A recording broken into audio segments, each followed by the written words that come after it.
എല്ലാ കൂട്ടുകാർക്കും സനു വ്ളോഗ്സിന്റെ പുതിയൊരു വീഡിയോയിലേക്ക് സ്വാഗതം. ഇന്ന് നമ്മൾ നോക്കാൻ പോകുന്നത് ക്രെറ്റ ഇവിയുടെ ഒരു റേഞ്ച് ടെസ്റ്റ് ആണ്.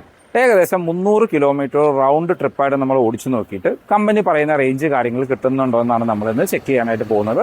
അതുപോലെ തന്നെ ഈ വാഹനം ലോങ് ഡ്രൈവിന് എത്ര കംഫർട്ടബിൾ ആണ്, ഒരു ഫാമിലി ആയിട്ട് ട്രാവൽ ചെയ്യുമ്പോൾ എത്ര കംഫർട്ടബിൾ ആണ്, മറ്റ് പെട്രോൾ വണ്ടികളുമായിട്ട് കമ്പയർ ചെയ്യുമ്പോൾ എന്തെല്ലാമാണ് പ്രധാന ഡിഫറൻസ്, ഇത്തരം കാര്യങ്ങളാണ് നമ്മൾ ചെക്ക് ചെയ്യാൻ പോകുന്നത്. ഇത് ക്രെറ്റയുടെ ലോങ് റേഞ്ച് വേർഷനാണ്. 51.4 കിലോവാട്ട് ബാറ്ററി പാക്കാണ് ഇതിൽ വരുന്നത്. കമ്പനി ക്ലെയിം ചെയ്യുന്ന റേഞ്ച് 473 കിലോമീറ്റർ ഒക്കെയാണ്. പക്ഷേ റിയൽ ലൈഫിൽ പല ഓൺലൈൻ റിവ്യൂസിലും പറയുന്നത് 400-നും 420-നും ഇടയ്ക്ക് റേഞ്ച് കിട്ടും എന്നുള്ളതാണ്.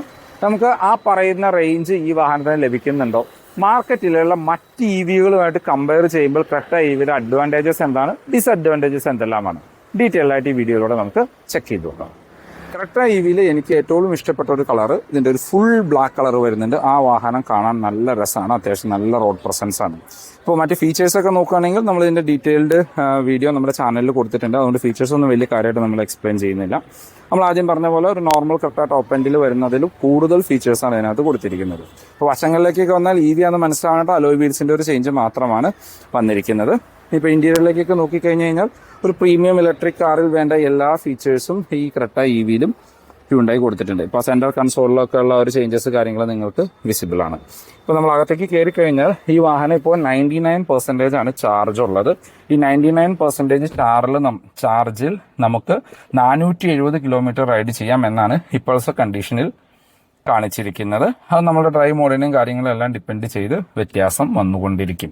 നമ്മളിപ്പോൾ ഒരു ഫുൾ ഫാമിലിയാണ്, 4 അഡൽട്ട് 4 കിഡ്സും ഉണ്ട്. നമ്മളാണ് ഒരു 300 കിലോമീറ്റർ ലോങ് ഡ്രൈവ് പ്ലാൻ ചെയ്യുന്നത്. ക്രെറ്റ EV ഓടിക്കുന്ന സമയത്ത് എനിക്ക് ഫീൽ ചെയ്ത കുറച്ച് കാര്യങ്ങൾ പറയാം. ഫസ്റ്റ് ഓഫ് ഓൾ ഇതിൻ്റെ പവറാണ്. 162 HP പവർ നമുക്ക് നല്ല രസമാണ് ഹില്ലി ഏരിയയിലൊക്കെ ഓടിക്കാനായിട്ട്. നമുക്ക് ഒരു ഓവർടേക്കിങ്ങിൻ്റെ സമയത്താണെങ്കിലും നല്ല വൈൻഡിങ് റോഡ്സിലൊക്കെ ആണെങ്കിലും നമുക്ക് ആ മാക്സിമം ഈ വാഹനം പുഷ് ചെയ്ത് ഓടിക്കാനായിട്ട് പറ്റുന്നുണ്ട്. ഒരു പ്രത്യേക ഫീലാണത്. നമ്മൾ EV ഓടിച്ച് അല്ലെങ്കിൽ നല്ല പവറുള്ള വാഹനം ഓടിക്കുന്ന ആൾക്കാർക്ക് അത് പെട്ടെന്ന് കണക്ട് ആവും. നമ്മളൊരു EV വാഹനം എടുത്തു കഴിഞ്ഞാൽ നമ്മൾ വാഹനം കൂടുതൽ ഡ്രൈവ് ചെയ്യും, അല്ലെങ്കിൽ കൂടുതൽ ഓടിക്കാൻ ഇഷ്ടപ്പെടും. കാരണം ഒന്ന് ഓടിക്കാനുള്ളൊരു കംഫർട്ട്, പിന്നെ 2 പവർ, പിന്നെ മൂന്നാമത്തത് മെയിൻ ഇമ്പോർട്ടൻ്റ് ആയിട്ടുള്ള റീസൺ ഇതിൻ്റെ റേഞ്ചാണ്.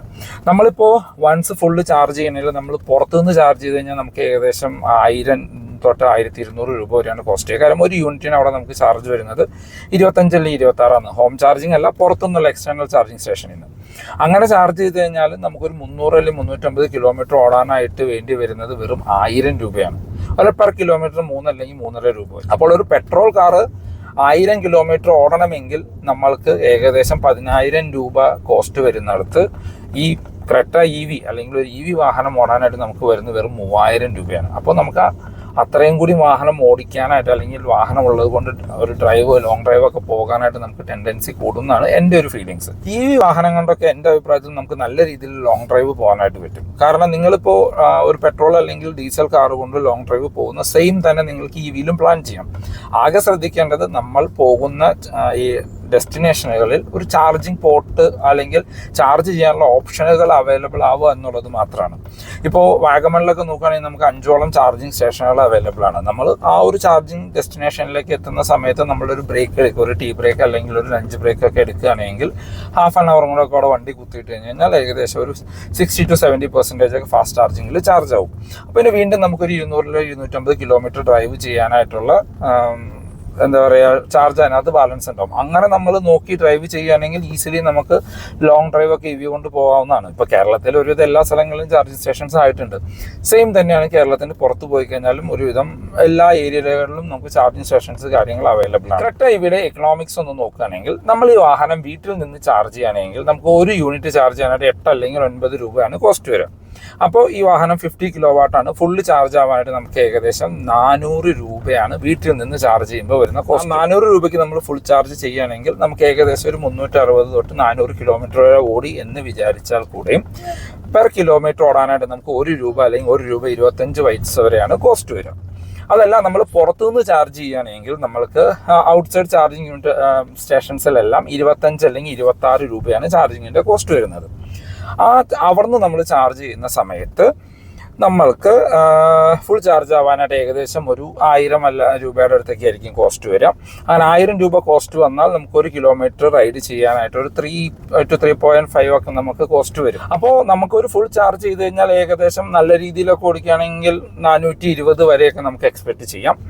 നമ്മളുടെ റീസെൻ്റ്ലി വന്ന BE6E, BE9E ഒക്കെ 79 കിലോവാട്ടാണ് അതിൻ്റെ ബാറ്ററി പാക്ക് വരുന്നത്.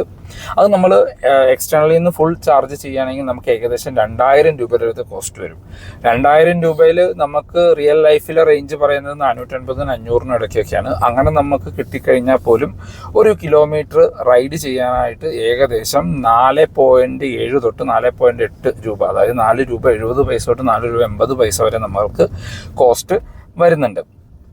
അപ്പോൾ ആ ഒരു കാൽക്കുലേഷൻ വെച്ച് ക്രെറ്റ EV ആയിട്ട് നമ്മൾ കമ്പയർ ചെയ്ത് നോക്കുകയാണെങ്കിൽ ക്രെറ്റ EVക്ക് നമുക്ക് 3.5 അല്ലെങ്കിൽ 4 രൂപ വരെ വച്ചൊക്കെ ആയിരിക്കും നമുക്ക് കോസ്റ്റ് വരുള്ളൂ.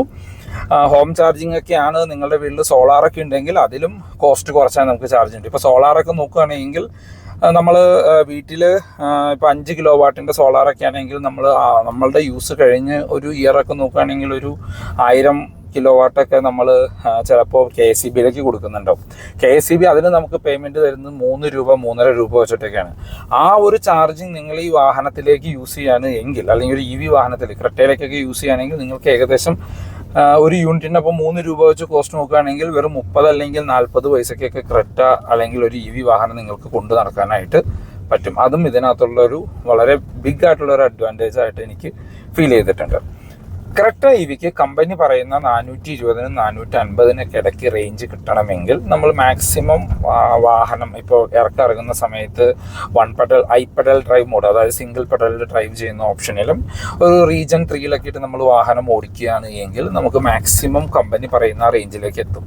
പിന്നെ എനിക്ക് ഫീൽ ചെയ്തിരിക്കുന്ന കുറച്ച് കാര്യങ്ങൾ പറയാം. ഇപ്പോൾ നമ്മൾ AC വാഹനത്തിൽ ഓണാണ്. AC ഇടുന്ന സമയത്ത് തന്നെ ഇപ്പോൾ 390 റേഞ്ച് കാണിക്കുന്നതെങ്കിൽ നമ്മൾ AC ഓൺ ചെയ്ത് കഴിഞ്ഞാൽ നമുക്കത് 380 ഡ്രോപ്പ് ആവും. ACയുടെ ഒരു ഫാനിൽ നിന്ന് 2 ഫാനിലേക്ക് പോയി കഴിഞ്ഞാൽ 370 ആവും, 3 ഫാനിലേക്ക് പോയാൽ 365 ആവും.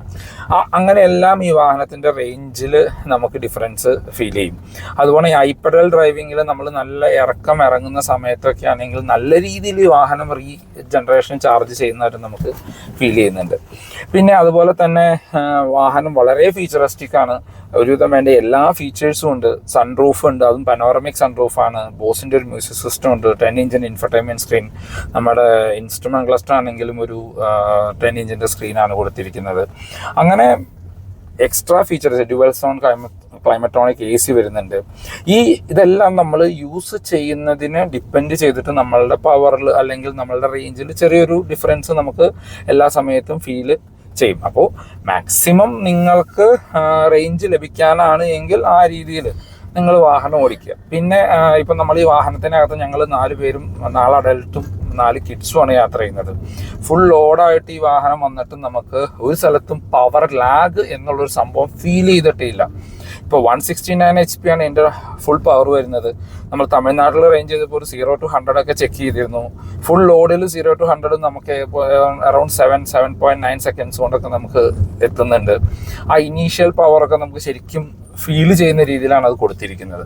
ഇതിലും പവർഫുൾ ആയിട്ടുള്ള വാഹനങ്ങൾ നമ്മളുടെ ഇന്ത്യയിലെ റോട്ടിലൂടെ, എസ്പെഷ്യലി കേരളത്തിലുള്ള റോട്ടിലൂടെ യൂസർ ഫ്രണ്ട്ലി ആണോ അല്ലെങ്കിൽ ഓടിക്കാൻ പറ്റുമോ എന്നുള്ളതൊക്കെ നമ്മളൊന്ന് റീതിങ്ക് ചെയ്യേണ്ട കാര്യമാണ്. ഇതിപ്പോൾ ഈ വാഹനത്തിന് മോർ ദാൻ ഇനഫ് ആയിട്ടാണ് പവർ എനിക്ക് ഫീൽ ചെയ്തിട്ടുള്ളത്. ഞാൻ XEV9 അല്ലെങ്കിൽ അതിനെ കമ്പയർ ചെയ്യല്ല, ബട്ട് സ്റ്റിൽ മാർക്കറ്റിൽ കിട്ടുന്ന മറ്റ് EV വാഹനങ്ങളുമായിട്ട് കമ്പയർ ചെയ്യുമ്പോൾ മോർ ദാൻ ഇനഫ് പവറും ഡീസൻറ്റ് റേഞ്ചും നമ്മൾക്ക് ഈ വാഹനം തരുന്നുണ്ട്.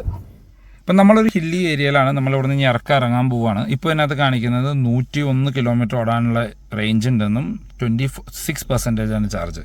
നമുക്ക് വാഹനം താഴെ എത്തിയതിന് ശേഷം, അല്ലാണ്ട് അത്യാവശ്യം ഇറക്കിയതിന് ശേഷം റീജനറേഷൻ എങ്ങനെയുണ്ടെന്നും കൂടി ഒന്ന് ചെക്ക് ചെയ്ത് നോക്കാം. ഇവിടുന്ന് ഏകദേശം ഒരു 18 കിലോമീറ്ററോളം ഫുൾ ഇറക്കാണ്. അതിനുശേഷം നമുക്കൊന്ന് ചെക്ക് ചെയ്യാം. നമ്മളിത് 18 കിലോമീറ്ററോടെ ഇറങ്ങി ഇപ്പോൾ കാഞ്ഞാർ എത്തിയിട്ടുണ്ട്. 127 കിലോമീറ്ററും കൂടി ഇനി ഓടാൻ പറ്റുമെന്നാണ് പറയുന്നത്. 33% ചാർജ് ബാക്കിയുണ്ട്. നമ്മൾ സ്റ്റാർട്ട് ചെയ്ത് 101 അറൗണ്ട് 18 കിലോമീറ്റർ താഴെ ഇറങ്ങി വന്നിട്ട് നമുക്ക് റേഞ്ച് കൂടുകയാണ് ചെയ്തിരിക്കുന്നത് 127 എത്തിയിട്ടുണ്ട്. അപ്പോൾ നമ്മൾ ഇറക്കത്തിലൊക്കെ മാക്സിമം ഐപ്പഡൽ മോഡലൊക്കെ ഡ്രൈവ് ചെയ്യുകയാണെങ്കിൽ മാക്സിമം മൈലേജ് നമ്മൾക്ക് അല്ലെങ്കിൽ മാക്സിമം റേഞ്ച് നമ്മൾക്ക് ലഭിക്കും. നമ്മൾ ബാക്ക് ടു പോപ്പുലർ ഹ്യുണ്ടായുടെ ഷോറൂമിലേക്ക് എത്തിയിട്ടുണ്ട്. ഇപ്പോൾ ടോട്ടൽ കാണിക്കുന്നത് 281 കിലോമീറ്റർ ആണ്. ഇതിനകത്ത് നമ്മൾ മൂവാറ്റുപുഴ ഷോറൂമിൽ നിന്ന് സ്റ്റാർട്ട് ചെയ്ത് രാമക്കൽമേട്, ചതുരംഗപ്പാറ, പിന്നെ കമ്പം, ദെൻ വാഗമൺ, അങ്ങനെയായിരുന്നു നമ്മൾ ജേർണി പ്ലാൻ ചെയ്തിരുന്നത്. എന്നിട്ട് ബാക്ക് ടു ഷോറൂമിലേക്ക് എത്താന്ന് ഒരു 300 കിലോമീറ്റർ ആയിരുന്നു മൊത്തം. നമ്മൾ വാഹനം എടുത്ത സമയത്ത് ട്രിപ്പ് ഓൺ ചെയ്തിട്ടുണ്ടായിരുന്നില്ല. കോതമംഗലം അടുത്ത് എത്തിയപ്പോഴാണ് ട്രിപ്പ് ഓൺ ചെയ്തത്. അപ്പോഴാണ് 281 പ്ലസ്. അപ്പോൾ ഇവിടെ നിന്ന് കോതമംഗലം വരെ എത്താനുള്ള ഒരു 12 കിലോമീറ്റർ. അങ്ങനെ നോക്കുമ്പോൾ 295 കിലോമീറ്റർ അടുത്ത് നമ്മൾ റൈഡ് ചെയ്തിട്ടുണ്ട്. എന്നിട്ടും ബാലൻസ് നമ്മൾക്ക് 89 കിലോമീറ്റർ ഓടാനായിട്ട്, അതായത് 22% ചാർജിങ് ഇതിനകത്ത് ബാലൻസ് കാണിക്കുന്നുണ്ട്. അപ്പോൾ കമ്പനി പറയുന്ന ഒരു 350-നും 400-നും ഇടയ്ക്ക് നിങ്ങൾക്ക് എന്താണെങ്കിലും ഇതിനകത്ത് എക്സ്പെക്ട് ചെയ്യാം. അപ്പോൾ നമ്മൾ നല്ല രീതിയിൽ പുഷ് ചെയ്തൊക്കെയാണ് വാഹനം ഓടിച്ചത്. നമ്മൾ 0 to 100 എല്ലാം അതിനകത്ത് ടെസ്റ്റ് ചെയ്ത് നോക്കിയിരുന്നു തമിഴ്നാട്ടിൽ വെച്ചിട്ട്. പിന്നെ ഇവിടെ നിന്ന് ഇറങ്ങി പോകുന്ന സമയത്തും മൂവാറ്റുപുഴയിൽ നിന്ന് തൊടുപുഴയിൽ നിന്ന് മൂവാറ്റുപുഴ വരെ നമ്മൾ അത്യാവശ്യം നല്ല രീതിയിലായിട്ട് ഫാസ്റ്റായിട്ട് തന്നെയാണ് ഈ വാഹനം ഓടിച്ചത്. അപ്പോൾ നമുക്ക് നമ്മുടെ ഡ്രൈവിന്റെ കൺക്ലൂഷനിലേക്ക് വരാം. നമ്മൾ മൂവാറ്റുപുഴയിൽ നിന്ന് സ്റ്റാർട്ട് ചെയ്ത് ഏകദേശം 300 കിലോമീറ്റർ ഓടിച്ച് ബാക്ക് ടു മൂവാറ്റുപുഴ ഷോറൂമിലേക്ക് തന്നെ എത്തിയിട്ടുണ്ട്. ക്രെറ്റ ഇവിക്ക് കമ്പനി പറയുന്നത് 470 ഒക്കെയാണ്. റിയൽ ലൈഫിൽ ഒരു 400-നും 420-നും ഇടയ്ക്കൊക്കെയാണ് റേഞ്ച് കിട്ടുന്നത് ഡ്രൈവ് ചെയ്യുന്ന ആളുകൾക്ക്. നമുക്കും ഏകദേശം ഒരു 400-നടുത്ത് റേഞ്ച് ലഭിച്ചിട്ടുണ്ട്. നമ്മൾ ഓടിച്ചത് കംപ്ലീറ്റ്ലി ഹിൽ ഏരിയ സ്റ്റേഷനിലൂടെ ആയിരുന്നു. തിരിച്ച് ഡൗൺ ഹില്ല് ചെയ്ത സമയത്ത് നമുക്ക് റീജനറേഷനിലൂടെ അവർ പറയുന്ന ഒരു റേഞ്ച് കിട്ടുന്നുണ്ട്. കാര്യം നമ്മൾ മുകളിലേക്ക് ഓടിക്കുന്ന സമയത്ത് ഹിൽ സ്റ്റേഷനിലേക്ക് പോകുമ്പോൾ റേഞ്ച് ഡ്രോപ്പ് ആവുന്നതായിട്ട് ഫീൽ ചെയ്യും. പക്ഷെ ഡൗൺ ഹില്ല് ചെയ്യുന്ന സമയത്ത് അതെല്ലാം റീജനറേഷനിലൂടെ ലഭിക്കുന്നുണ്ട്. അപ്പോൾ മാന്യമായ രീതിയിൽ നല്ല രീതിയിൽ ഓടിക്കുകയാണ് എങ്കിൽ നിങ്ങൾക്ക് അത് നമ്മളുടെ ഐപ്പഡൽ ഡ്രൈവും റീജൻ 3 ഒക്കെ ഇട്ട് ഓടിക്കുകയാണ് എങ്കിൽ കമ്പനി പറയുന്ന ഒരു 420-നും 450-നൊക്കെ ഇടയ്ക്ക് ഈസിലി ഈ വാഹനത്തിലെ റേഞ്ച് അച്ചീവ് ചെയ്യാനായിട്ട് പറ്റും. മറ്റു മാനുഫാക്ചേഴ്സിന്റെ വാഹനങ്ങളുമായിട്ട് കമ്പയർ ചെയ്യുമ്പോഴാണെങ്കിലും ഹ്യൂണ്ടായി എന്നൊരു ബ്രാൻഡിന്റെ പിൻബലം നമുക്കുള്ളത് കൊണ്ട് ധൈര്യമായിട്ട് എടുക്കാവുന്ന ഒരു വാഹനമാണ് നമ്മളുടെ ക്രെറ്റ ഇവി. അപ്പൊ ഇതാണ് ഇന്നത്തെ വീഡിയോ എല്ലാവർക്കും യൂസ്ഫുൾ ആയെന്ന് വിചാരിക്കുന്നു. ഫോർ മോർ ഇൻഫോ ഞാൻ ഡിസ്ക്രിപ്ഷനിൽ മൂവാറ്റുപുഴയിലുള്ള പോപ്പുലർ ഹ്യുണ്ടായുടെ നമ്പർ കൊടുക്കാം. ഹ്യുണ്ടായുടെ ഒരുവിധ എല്ലാ വാഹനങ്ങൾക്കും ഓഫർ കാര്യങ്ങൾ അവൈലബിൾ ആണ്. ഓണം ഓഫർ, ക്രെറ്റയ്ക്ക് അവരെന്തുകൊണ്ടോ കൊടുത്തിട്ടുള്ള ഓഫർ കാര്യങ്ങളൊന്നും ക്രെറ്റ അല്ല, ഹ്യുണ്ടായുടെ ഏത് വാഹനം ബുക്ക് ചെയ്യാനാണെങ്കിലും നിങ്ങൾക്ക് അവരെ കമ്മ്യൂണിക്കേറ്റ് ചെയ്യാവുന്നതാണ്. മാക്സിമം നിങ്ങളൊരു പുതിയ വാഹനം എടുക്കാൻ പ്ലാൻ ചെയ്യുന്നുണ്ടെങ്കിൽ ഫെസ്റ്റിവ് സീസണിലൊക്കെ മാക്സിമം യൂസ് ചെയ്യുക. മാക്സിമം ഡിസ്കൗണ്ടിലൊക്കെ വാഹനം എടുക്കാനായിട്ട് ശ്രമിക്കുക. അപ്പോൾ പുതിയൊരു വീഡിയോ കാണുന്നവരെ ബൈ ബൈ.